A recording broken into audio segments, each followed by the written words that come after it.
always tell agents, look, you're not a content creator, you're not an influencer. I guess maybe some are, but it's okay to be a full-time real estate agent. Social media and AI, it's a part of their business. It's not all of it. 5 minutes a day, 5 posts that speak to you. Meaningful comments, that's the system. She calls it Focus 5. Katie Lance has spent 13 years teaching real estate professionals how to show up on social media without the overwhelm. People may or may not want to hear this, but you have to create a lot of video. You have to kind of get through the stuff where you're like cringing and you're like thinking that sucks. You have to put yourself out there a lot because at one point you're going to get to the point where you just, I wouldn't say you don't care, but it's not as a big deal. And I'll be honest, it's like I knew what I was going to do, but I didn't know what I was going to do. I feel like looking back, I didn't have the whole master plan set up. I just had passion. I knew what I was good at. Her message for 2026, social media is just part of the business and done is better than perfect. This is the system that works. This is Katie Lance on the X Factor Marketing Podcast. This may be a little bit of a hot take, but I'm really not a fan of like the AI, like.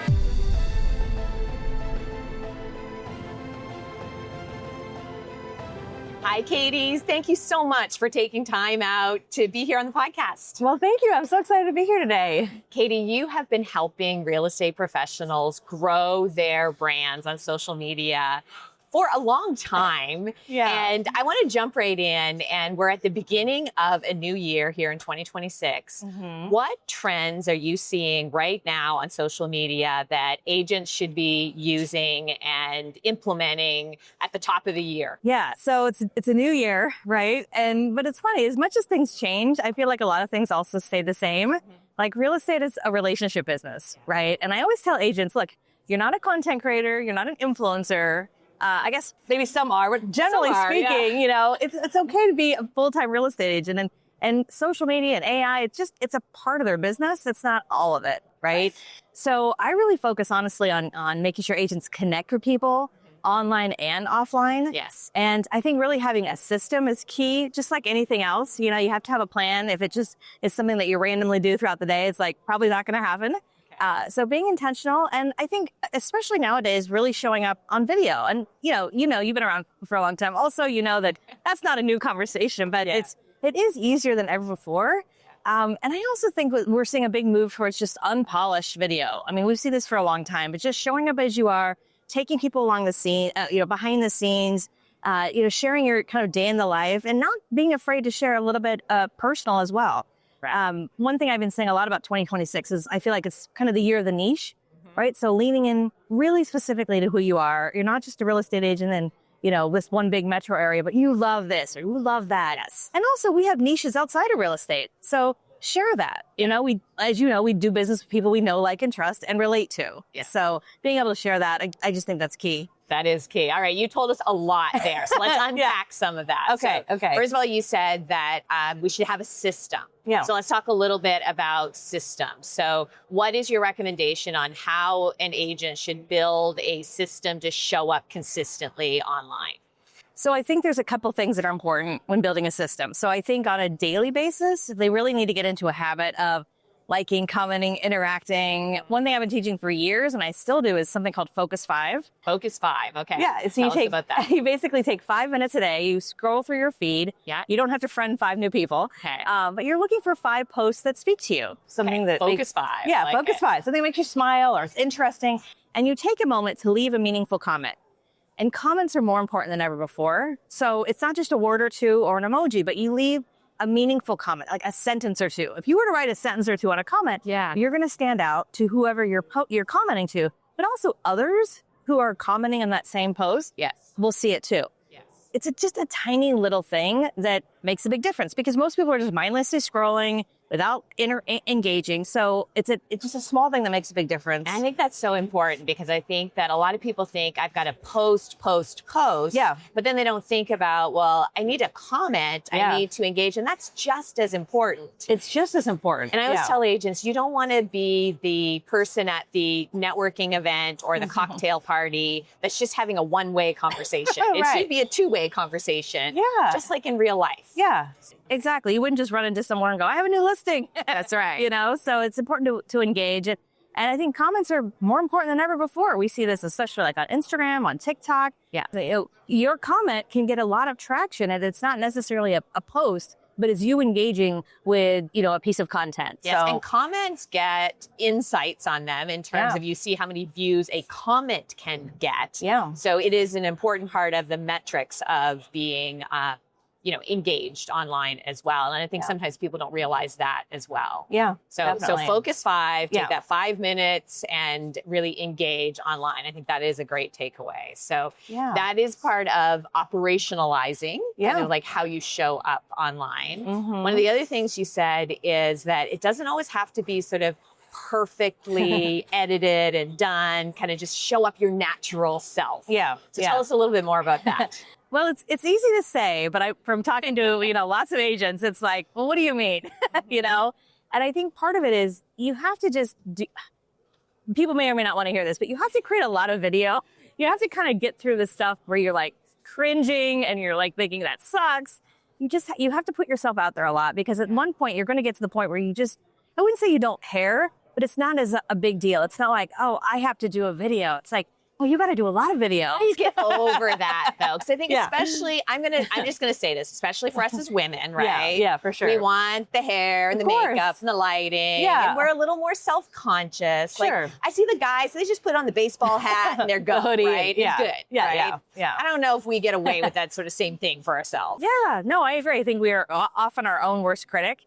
So my little hack for that is like when you're having a day where you are, feeling good, as an entrepreneur, you probably work at home often. There's days that you are, not in makeup, you're not camera ready, so to speak. You probably aren't really feeling it. But the day that you have to go meet a client, the day you're going to go to the office, most likely that that's coming up. So if possible, set aside a little bit of time while you're feeling good. And that's the day to record some stuff. And it doesn't have to be, this like 10-minute video. It could be, okay, I'm going to record 3 or 4 quick videos. They're going to be 30 seconds.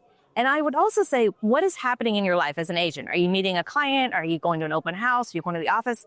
That can be an inspiration for content. Like, hey, I'm going to the office. Like, what does a real estate agent do at the office? Let me tell you one thing I'm going to do today. Yeah. Right. And later today, I have an open house. And this is the one thing I would tell every client for an open house. So kind of look at your life as content and then take advantage of those opportunities where you're feeling good about yourself. Yeah, and you mentioned that behind the scenes, that people really like that behind the scenes of what we're doing in our businesses and in our lives. So how important is it to include that balance of this is my real estate life, and here are other aspects of who I am as a person, family, interests, hobbies, all of that kind of stuff. How do you find that balance?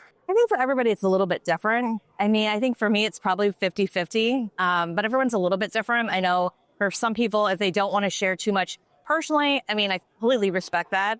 But I also think personal doesn't have to be private, right? Personal could be, oh, I saw a beautiful sunset, or I'm having a great cup of coffee. A lot of times personal could just be kind of mundane things. Oh, I'm watching this on Netflix. And it's the funniest things that are just very everyday things that people relate to. Yeah. So I think if someone's looking for a percentage, for years I've said kind of the 80-20 rule, like 80% business, 20% personal. But I think it's okay to go kind of 50-50 too. I think part of it is just being true to who you are, and having some boundaries, of course, of what you want to share, what you don't want to share. And I would also say every platform's a little bit different. Like LinkedIn, I'm going all business, right? Instagram's more 50-50. Facebook's more 50-50.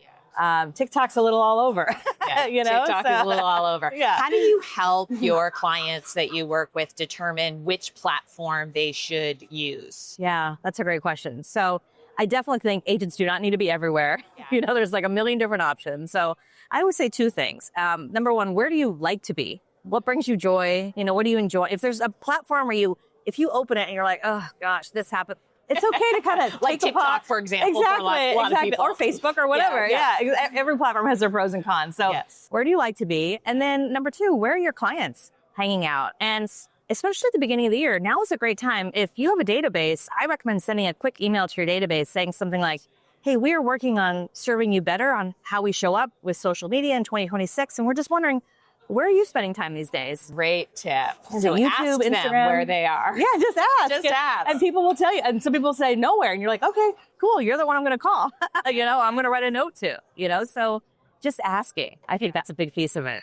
That's a great tip. Just ask them where they are and then plan your strategy accordingly to where they're at. Yeah. When you think of, you mentioned video and like sort of leaning into video. When you think of video, carousels, still photos, straight text, how do you manage like all of those different sort of tactics in terms of type of posts that go up to help people decide the variety of posts that they should do? I think honestly, a lot of it comes down to time. You know, time is our most precious asset. And so I find for a lot of folks, once they get into the routine of video, sometimes video is the quickest.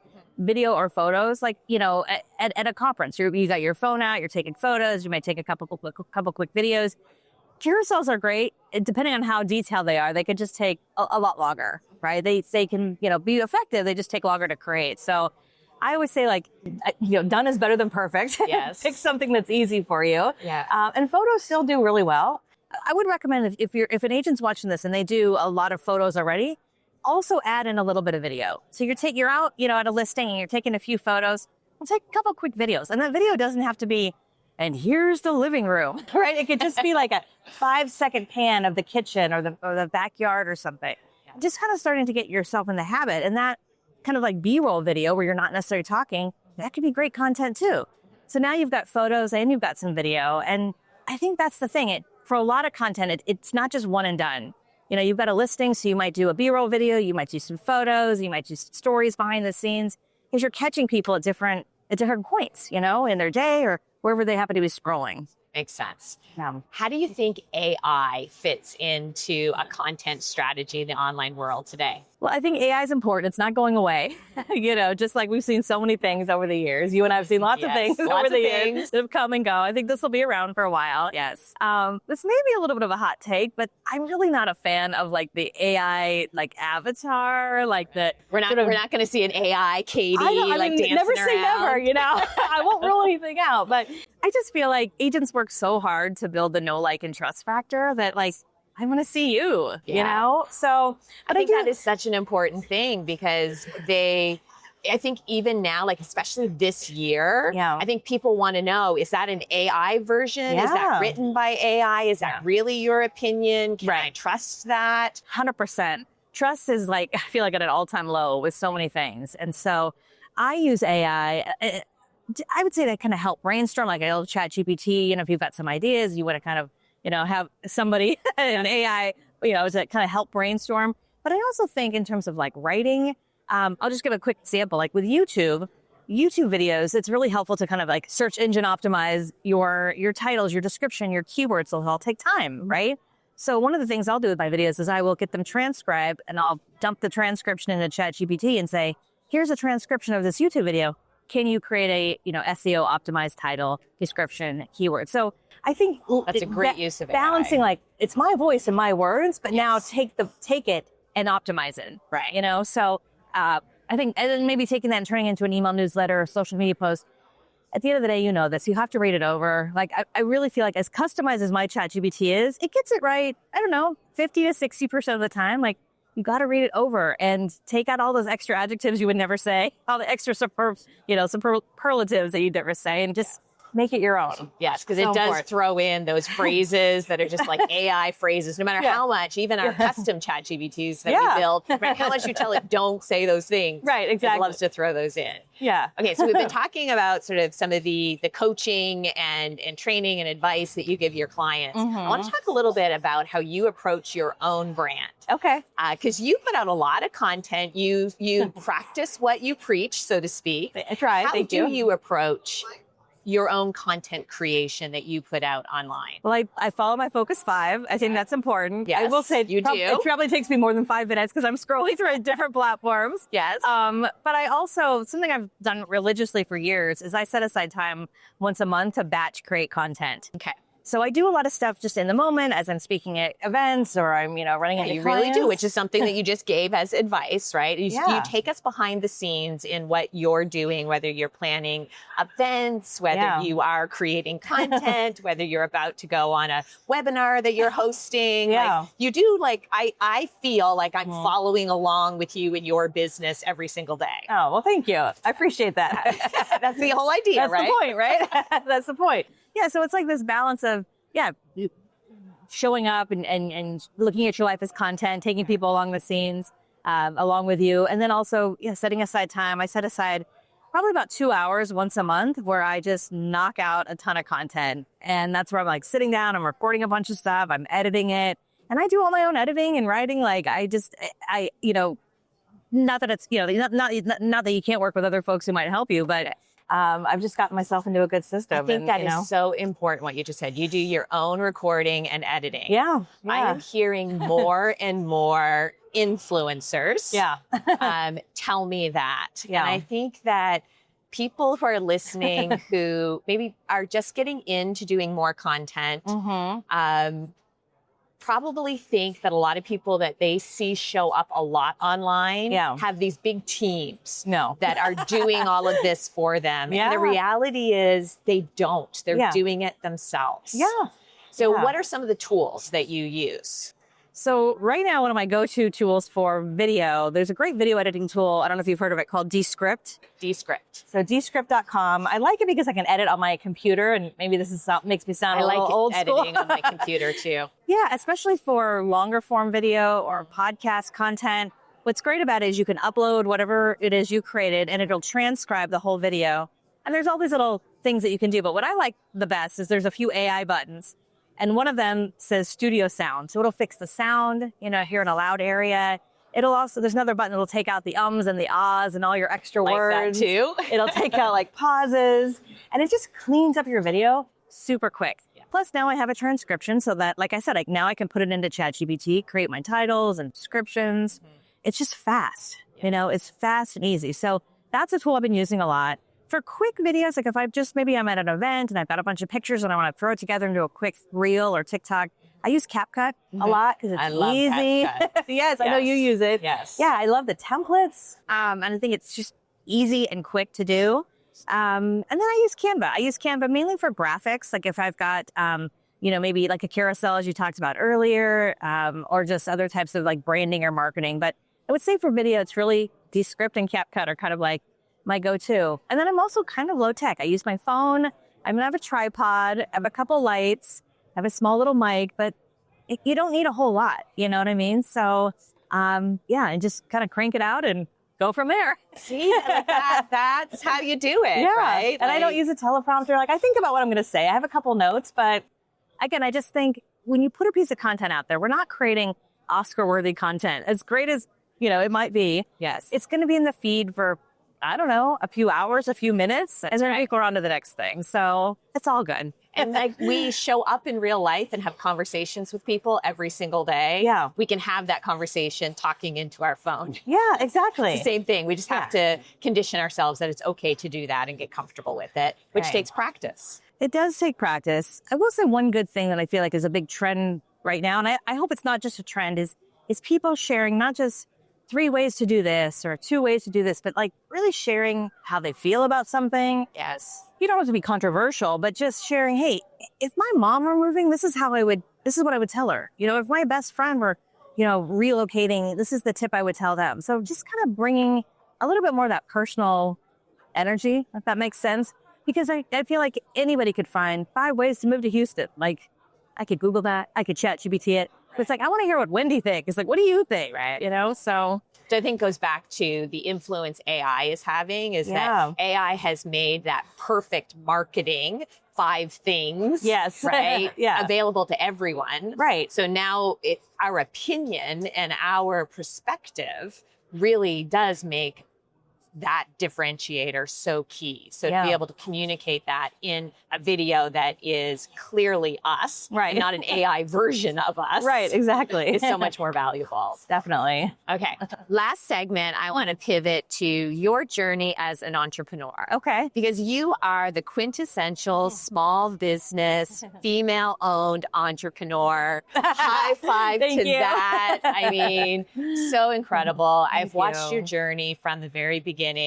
How many years has it been that you've owned your own business now? It's been 13 years. 13 years. So take us back to the catalyst of starting and just give us a sort of a highlight of that journey. Yeah. So as you know, I used to work for Inman back in the day, and worked for Inman for many years. It was a wonderful experience. And at the time, my boys were very little. Now they're, grown teenagers, but they're very little. And I just remember thinking I wanted a little, as a mom, trying to have a little bit more flexibility, be around them as much as possible. And I don't know, I think I also had this like entrepreneurial bug in me. And I think part of that was being around real estate agents all day long. And I think I've always kind of had that bug. And I just thought to myself, I love what I do at Inman, but maybe there's an opportunity to work with not just one brand, but lots of brands and lots of different great people in the industry. And talked to my husband, and he was like, yeah, let's do it. And so, made that leap. Inman was one of my first clients back in the day, and made that leap. And I'll be honest, it's like I knew what I was going to do, but I didn't know what I was going to do. I feel like looking back, I didn't have the whole master plan set up. I just had passion. I knew what I was good at, and just kind of dove in. You dove in, which is such the true like entrepreneurial stories. I didn't have it all mapped out. No, yeah. But I dove in. I did it before I was ready, and I did it anyway. Exactly. If I would have waited till like everything was perfect and I had the perfect business plan, like I don't know if it would have happened. Right. So, 13 years later, and I work with my husband. He works behind the scenes. Yeah, he does. All the sort of the business piece of the business, right? Business development and invoicing and contracts and all that fun. I get to show up on Instagram and But the milestones that you have achieved over that time. So published author, successful speaker, you created amazing events that people go to, amazing courses that you do online. I think you got recently like a huge accolation from Kajabi. Oh, yes. Yeah, so tell us a little about that. Yes. So we've been using Kajabi for quite some time now. And Kajabi, for folks that may not know. Oh, sure. Kajabi is like a learning management platform, which is basically just a fancy word of saying when someone works with us with our courses or they're part of our academy, it's all housed within Kajabi. So it's kind of the back end of our business. It also holds like our database and all that fun stuff. Yeah. But we just hit the $1 million sales mark for courses. Congratulations. Kajabi. So it's very exciting. Huge. Yeah, it was very exciting. And it just, to me, it's not even about the number. It's just like, it really represents how many agents we've been able to help. But that's part of why we do, I love face-to-face. Yeah. But it's not always scalable. It's not always, I can't be everywhere. So to be able to help one-to-many with our courses and our academy, it's just been like the thrill of a lifetime, and I love it. So it's amazing. So what advice would you have for somebody that's thinking of making that leap, that entrepreneurial leap? Well, I think you have to think a little bit about what you want to do. Obviously, I took a leap without, knowing it all. But I think you have to, as corny as it sounds, you have to believe in yourself. If you really are fired up about something and you think that there's an opportunity, most likely there's a reason why you're thinking that, I would also say you have to hustle, you really have to like hit the ground running. And as grateful as I am that I feel like I had a pretty good, footprint and good community, like there's nothing like, I remember going through my LinkedIn going, who do I know? Who can I call? Who can I reach out to? There's just this sort of like ground hustle, guerrilla marketing that you don't have to be annoying, but you have to be willing to like really work for it, sell yourself, prove yourself. And I would also say too, it's okay to try a lot of things before you really figure out exactly 100%, like this is what I'm doing, this is what I'm not doing. Right. I think looking back in the early years, there's a lot of things I said yes to that now I'm like, I don't know if I would say yes to that, but it helped me figure out what I think there's an adage, right? When you're starting out, say yes to everything. Exactly. Right? It's like, I can do that. Figure it out. It's like, say yes, figure it out later. Yes. So that's amazing. Yeah. So what do you think your X factor is? And I ask every guest this question because we call the podcast X Factor Marketing. Yeah. And I believe everybody has that like special something. What do you think your X factor is? Oh, I love that question. I would say, something I'm very proud of that people tell me a lot is people will come up to me after they hear me speak or they come to a class and they'll say something like, after listening to you, I feel like I can do it. And that just really, it just means a lot because I think agents are, for the most part, a lot of them are very overwhelmed. They're stressed out. They're wearing 27 different hats. They don't want to fall behind. And so if I can teach them something and then have them go, okay, I think I can do it now. I was overwhelmed. but like based on what you said, I could do this or I could do that. I mean, I tell people they don't have to do everything. Just pick one or two things. And I feel like that's kind of my superpower. It's just like being empathetic, understanding where they're at, and just, helping them take that first step. Or if they're more advanced, like, okay, let's go to that, the next level beyond that. So that's a great X factor. Thank you. Katie, thank you so much for joining us today. I can't wait to see what the next chapter is and what you do next. Oh, thank you so much, Wendy. This is great. Keep sharing with us. I will. We love following the journey. Oh, absolutely.